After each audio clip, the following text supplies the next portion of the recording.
오늘은 특별한 영상을 소개하려고 합니다.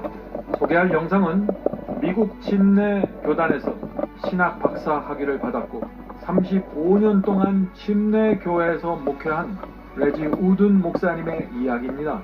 레지 우든 목사님은 자신의 삶을 완전히 바꿔놓는 결단을 내리게 되었습니다.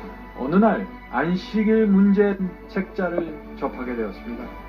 성경의 안식일이 일요일이 아니라 토요일이라는 사실을 깨닫게 되었습니다. 그것은 평생 일요일에 예배드려온 레지 목사님에게는 큰 충격이었습니다.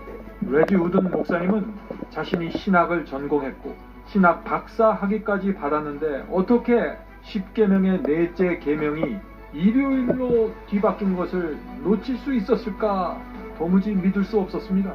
그래서 우든 목사님 부부는 중세기 천주교에 의해서 안식일이 변경되었고 하나님의 10계명이 무너지게 되었다는 사실을 교황청 문서와 역사책에서 여러 번 확인했습니다.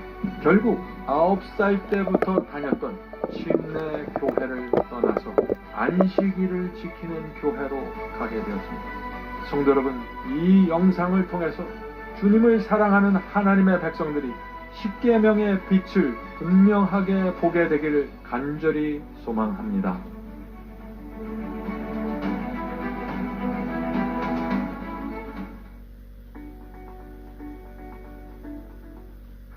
Good morning, everyone. Happy Sabbath. I could not always say those words, but I say it now with so much passion, so much excitement. And I'll tell you, I finally got it right. For 56 years, my mind was blinded to the truth. The devil kept me blinded to this wonderful message, this truth. But now the word's out. The word's out. I know the truth, and he done messed up. But I'm telling everybody, amen. My goal is everybody that I see, I'm going to tell them about this wonderful truth that I have now. Praise His name. I was born to a Christian mom and dad, but I do remember growing up in church that I can count on one hand how many times I've ever missed going to church growing up in my life. So I grew up with a family that loved the Lord. They were not Sabbath keepers. We were Baptists. But that's all that I knew growing up. But we went to church every Sunday morning, every Sunday evening, Wednesday night. I grew up in church. They dedicated me to the Lord. And I knew at an early age that God had His hand on my life. When I was 9 years old, I repented. I received the message. I repented. I was baptized, and I received Him as my Lord. And I knew at 9 years old that God had called me to be a pastor. And so I have a wonderful heritage of Christian background. I just didn't have this truth about the Sabbath. I just didn't have it. And so when I was 20 years old, I answered that call and I went to college and Bible college, and then I finally made it through seminary and so forth and got a degree and all of that, and started pastoring a church, and I've been pastoring now for 35 years. But I pastored a Sunday church or Sunday churches for 35 years, and I preached the truth of what I knew to be the truth all of that time. And we decided that God was leading us to begin a Christian school. And so we started a Christian school in Huntsville 14 years ago. And the beautiful thing is, because Huntsville has such an impact with Adventists there because of Oakwood, and an Adventist population there is pretty heavy, several of the Adventist families have chosen to put their children in our school. Now I'm telling you that God planted them there for me, because I didn't know the message. And so these children came to my school. And for all of these years, I kind of kept a watchful eye on these families and these children. There were some of these students that had the calling on their heart that they would come to my office and they would say, "Pastor Reggie, could I talk to you for a minute?" And I would say, "Sure," because my door was always open. And there was this one young lady a few years ago came in, and she began telling me about the Sabbath message. And I was listening to her, very politely listening, but I didn't open my heart to it. After all, I had a PhD, you know, and I was not going to be listening to a 10th grade girl tell me about doctrinal things. but I was polite as a pastor. So we sat there and we talked and so forth. We didn't argue. I just listened to her, and all along thinking, yeah, that's right. She'll learn one day. But I kept looking at the families. And you know what I discovered? That those Adventist families that God planted into our school, those Adventist families, they loved on me, they cared for me, they gently guided me, they just consistently lived and walked out their faith.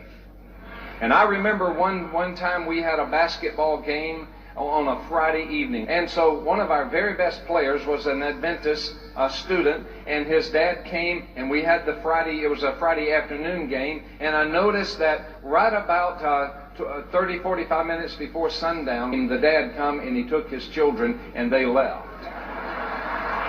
Yeah.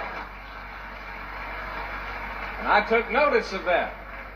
I think, why? Now, I know why he's doing that, because they're going to church. But the thing I'm trying to say is these families was consistent.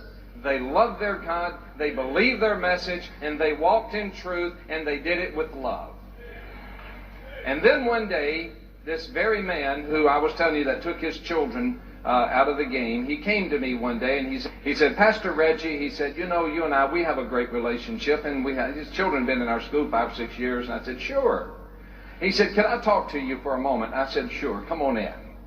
And he said, you know, Pastor, he said, I've got the book that I would like for you to read. He said, now, you know, we've read the book. In my family, we believe the things that are in this book, but, you know, we might have it wrong. We might be deceived on something here. Now, buddy, he was setting me up here. Setting me up.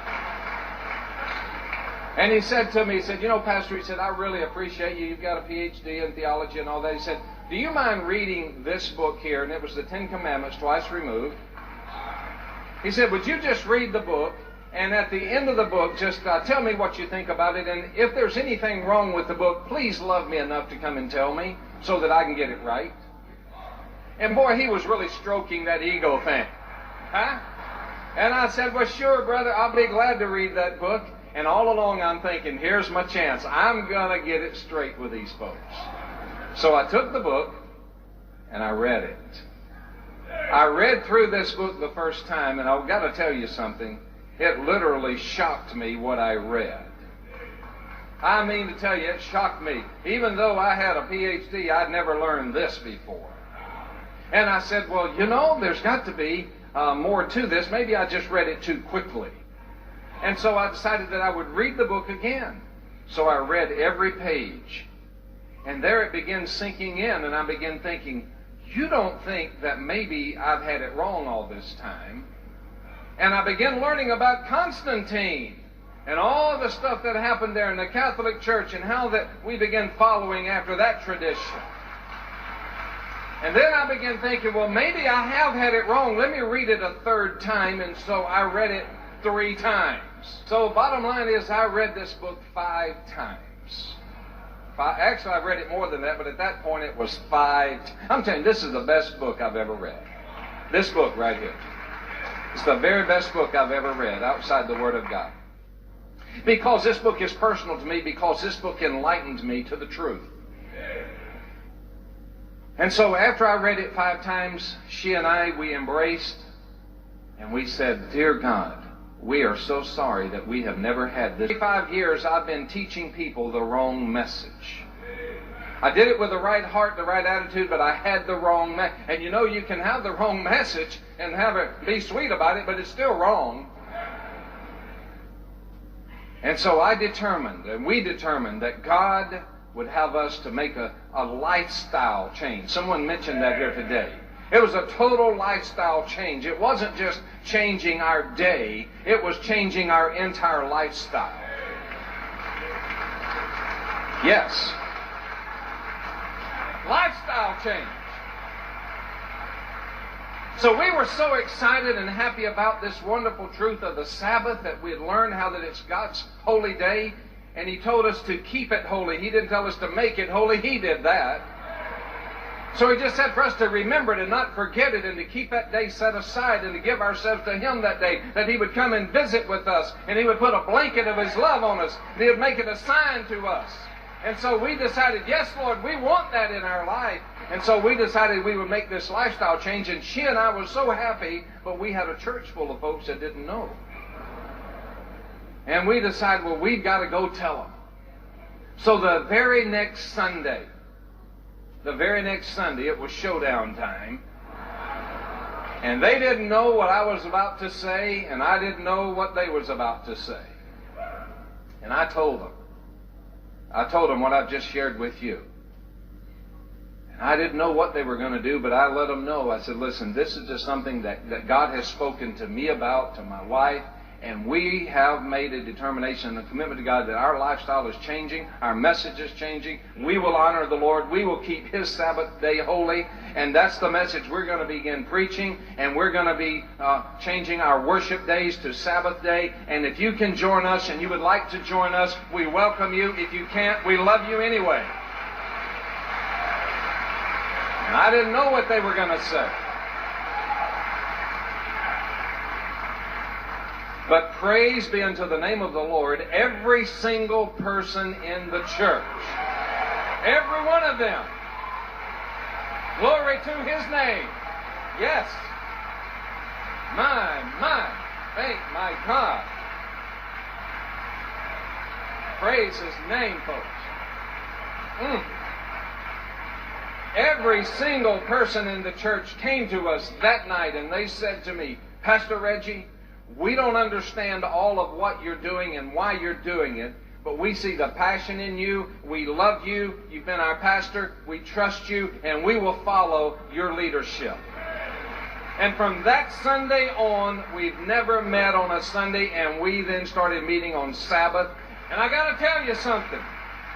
I know that you meet on Sabbath morning here. We can't wait that long. No, we can't wait that long. We have to do it at the beginning, at sundown Friday night, right when it's coming in. We say, Lord, we love this day. We love the Sabbath day, Lord. It's your holy day. And it's a celebration unto His greatness in our life. And so our whole church then began to grow in numbers. I thought it was going to shrink, but it grew. And it grew.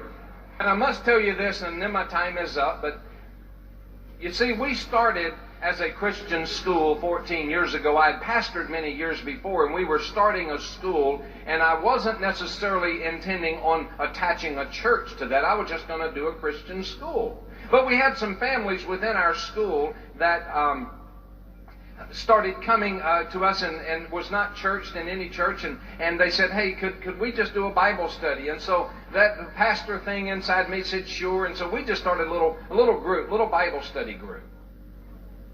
And I really wasn't wanting the responsibility of a church again and a school and all of that. And I jokingly said to the pastors around the town, I said, guys, you know, I'm probably the only pastor in town that prays that his church don't grow. You know? And I was joking. But you know what? And I got to tell you this. I was saying that in a joking way. But I found out that offended the Lord. And one day the Holy Spirit just sort of thumped me right here on the chest. And He said, Reggie, I don't ever want you to say that again. Because it's not your church. The church belongs to Jesus. And He said, and I want it to grow. And I stopped saying that and I said, Lord, let this church grow. And when I started, when my wife and I in our church started receiving Sabbath and honoring Sabbath day and started worshiping and getting it right and following the message the best that we know how, and we still probably don't have it all right, but our heart is we're going to do right. And you know what? As we started doing that, then that church started swelling and growing. And our little old sanctuary, it's not as big as it, but it's going to be. Oh, it's going to be. It's going to be. Because they're coming. Yeah. They're coming. It just spills out. And they just start coming in from all over the place. And you know what? The final thing I want to say to you is thank you. You know, people are hungry for the truth. And you've got the truth. This denomination has the truth. And thank God for the Adventists, how that the Lord has used the Adventist church to take me and to help me understand revelation. You've lived your life consistently, and even though I don't know you personally, I know how people look at you, how the Christian world looks at you. So God bless you. Thank you. And bless the name of the Lord. He's a good God. Happy Sabbath.